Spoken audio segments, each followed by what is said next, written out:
What's up?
Whoa. What's this? Just found some drip.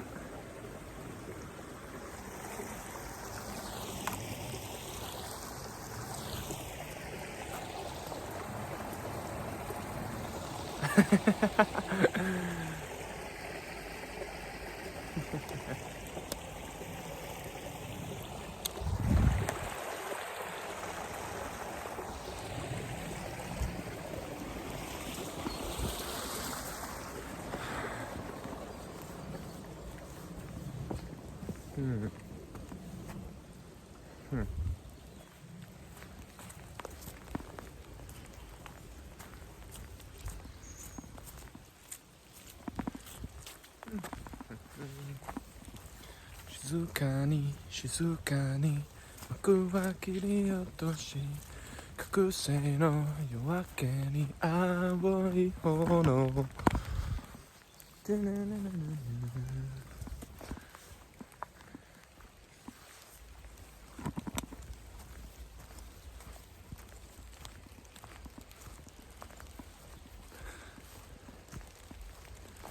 Whoa. Beautiful. Look at this. And look at this. Ooh, this part. This part's crazy. Look at that. Holy forest, bro. Can I turn this around? Is this possible? No. Too bad. Let's take a little look.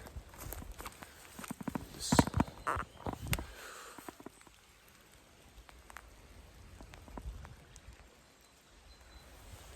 Beautiful. Oh, a few spider webs.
Make sure my pockets are closed because I'm gonna do a little jump over here, over this gap. Okay, let's go.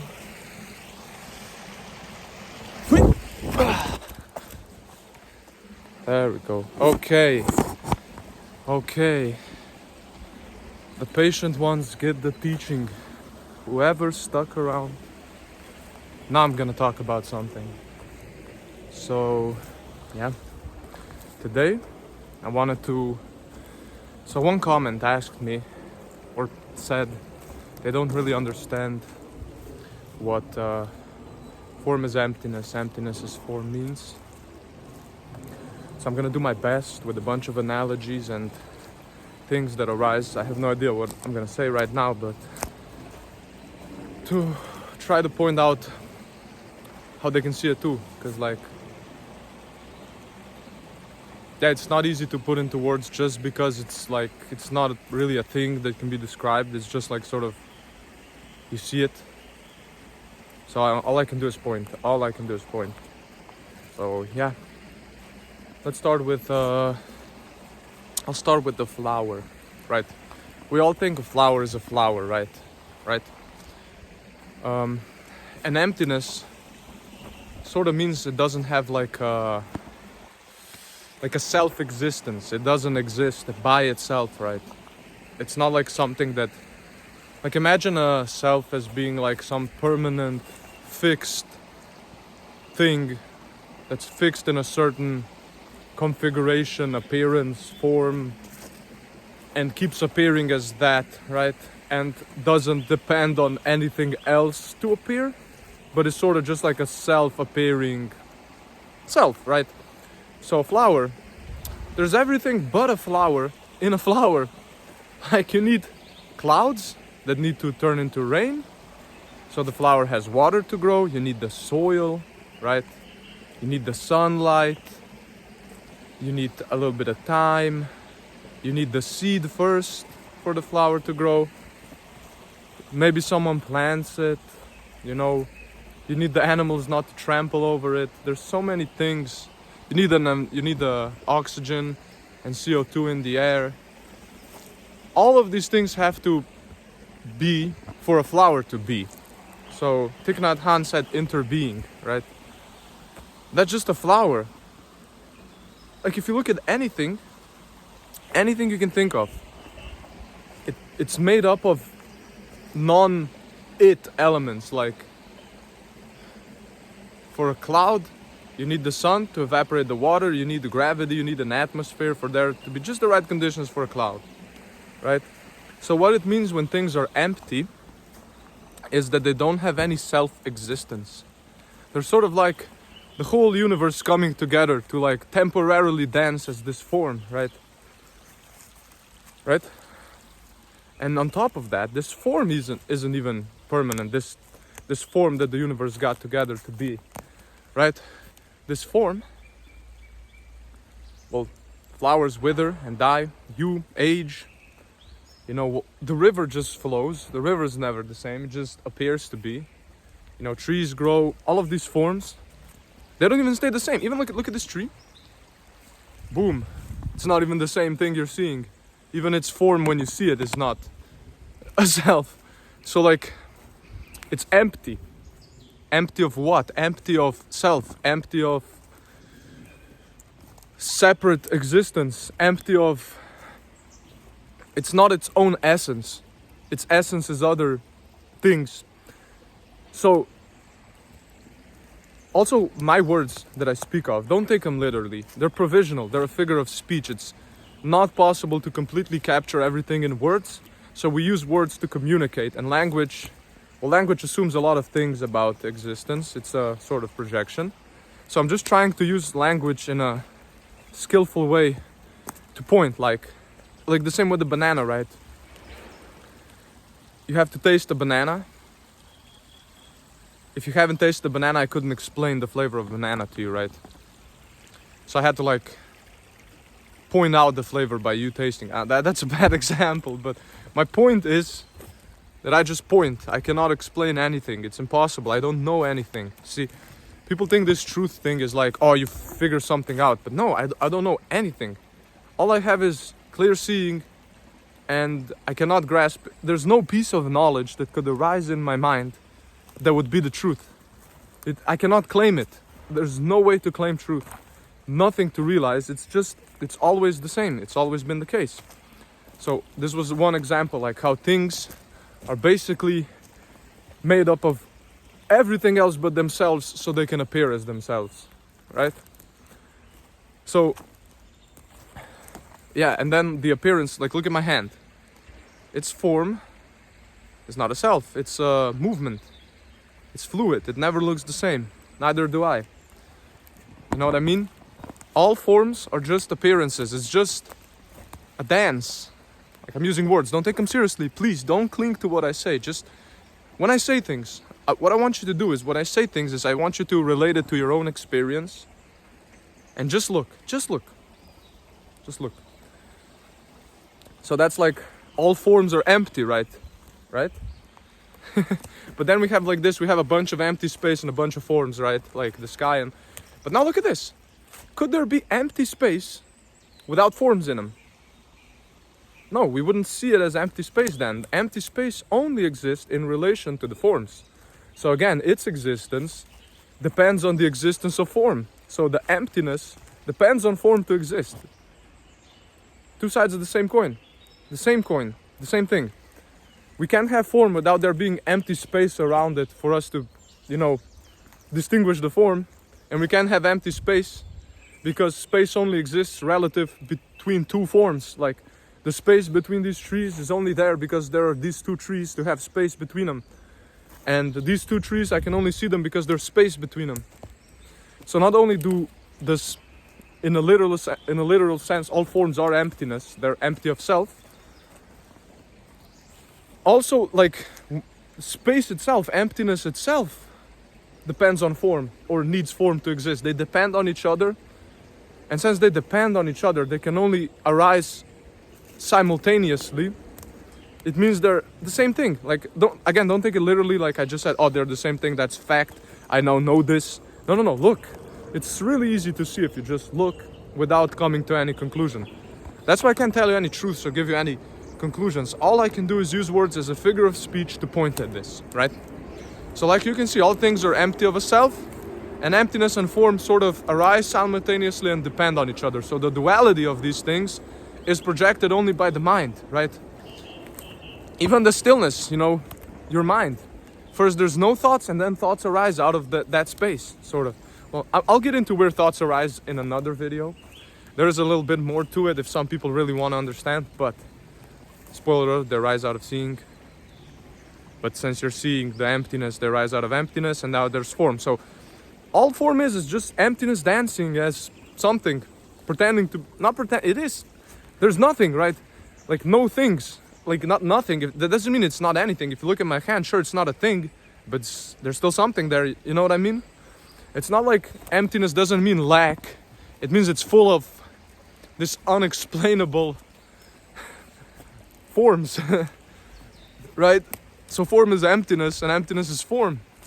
And you can see this with yourself because there's like a dimension to your being where like people often make this distinction, awareness or being and, your body mind, right? But I already sent the video, the observer is the observed, that the knowing of experience is the experience, right? Because what else is pain but the knowing of the pain, right? So like that distinction collapses. That distinction is like temporary. People can like take refuge when they say I'm resting as awareness. They can feel a sense of relief from all that's happening in experience, but that's still a subtle position you can cling to. That's still not it. That's still the mind projecting this separate dimension of emptiness, awareness, whatever you may call it, onto reality. And what emptiness as form tries to say is that the distinction is imaginary. There is no emptiness, there is no form, because emptiness is form, right? So the emptiness we're looking for, the unconditioned we're looking for, is none other than the forms, because they are the emptiness. It's the same thing, right? So that's why when it's really seen, nirvana and samsara sort of dissolve into the seeing, because you see that they're two sides of the same coin. They're the same thing, right? These distinctions, these dualities, are just mind-made projections. I'm gonna blow your mind a little bit more right now. The mind doesn't exist either. What do I mean by that? Well, in your experience, there's just thoughts, right? We just call this empty space thoughts arise in the mind. Just how we have to assume a self, that our experience must be happening to someone when there's just the experience, or we assume time because things must change and move within time when there's just change and movement. We assume a mind where there's just thoughts, right? And I use the mind as a figure of speech, so I'm gonna say it again. The mind projects the duality. Thoughts, duality is just a thought, it's a projection. Seeing is always non-dual, even that's a projection. But seeing is always clear, it's just the mind that sort of tells a story about what's seen. Thoughts arise due to conditions, right? It's all karma. I know I'm all over the place, but really hear me out and notice in your own experience, but it's all karma, right? Even as a child, you were conditioned to believe you and the world existed. There's other people. History conditioned it in such a way. Our language conditions it in such a way where, like, it's always been form is emptiness, emptiness is form. It's always been sort of non-dual. It's never been these things self, but the mind, due to conditioning, due to karma, due to memory, projects time, self, separation, form and emptiness, you know. Because even enlightenment is a clinging. Like, if you're resting in stillness, you're resting in emptiness, you're resting in... That's why that line is really funny. Someone commented it like, I have emptied the cup. And then, like you said, no, empty the emptiness. Whoever commented that, that's a funny one. But, like, you know what I mean? Because even emptiness is just a projection the mind makes. So when you say emptiness is form, the distinction collapses. So when you dissolve into the seeing, right? I never lost the ego or whatever. I just saw there never was one. It never existed. So, like, people say you dissolve into the seeing. You sort of just like, now just words arise due to conditions, due to seeing. No one to claim them. There's no one speaking right now. Just words are arising out of my mouth. You think I'm like thinking about what I'm saying? Like, there's a process and there's like me deciding what I'm gonna say. Or am I just speaking? I'm just speaking. Just words are just speaking. Thoughts are just being thought. Seeing is happening. Just notice this one thing. And I promise you, if you keep noticing this, if you pay attention, if you're mindful, like, again, your provisional figure of speech, don't cling to that. But if you are mindful of these thoughts, these projections, you're constantly mindful, and you condition this mindfulness that does arise due to conditions, and start seeing things as they really are, well, eventually you won't even need to do that. And that's also kind of the secret how to stop clinging. There's no you who can choose to stop the clinging, right? That's impossible. Who's gonna stop the clinging? There is no choice. I'm gonna make a video on that too, why there's no control. But so the only way to do it is for it to kind of burn itself out, to kind of be recognized by seeing as just this little game the mind's playing, this little projection game. And, you know, I'm at a loss for words. I hope, like, I'm not gonna say more because I can't, without making it too convoluted or just making up some words and giving people conclusions and ideas. But for those of you who stuck this long, thank you for being patient. That was sort of a little challenge to get to the teaching. You have to be patient. And I hope that kind of calmed down your mind too. Used it as a little meditation. So seeing was more open. And I hope I got through to some of you. And I hope anyone understands now. Anyone who saw this, I hope they're seeing, not understanding. You can't understand it. But I hope you see how form is emptiness, emptiness is form. Yeah. That's about it for this video. Thank you for watching, and yeah, see you around. Have a good one.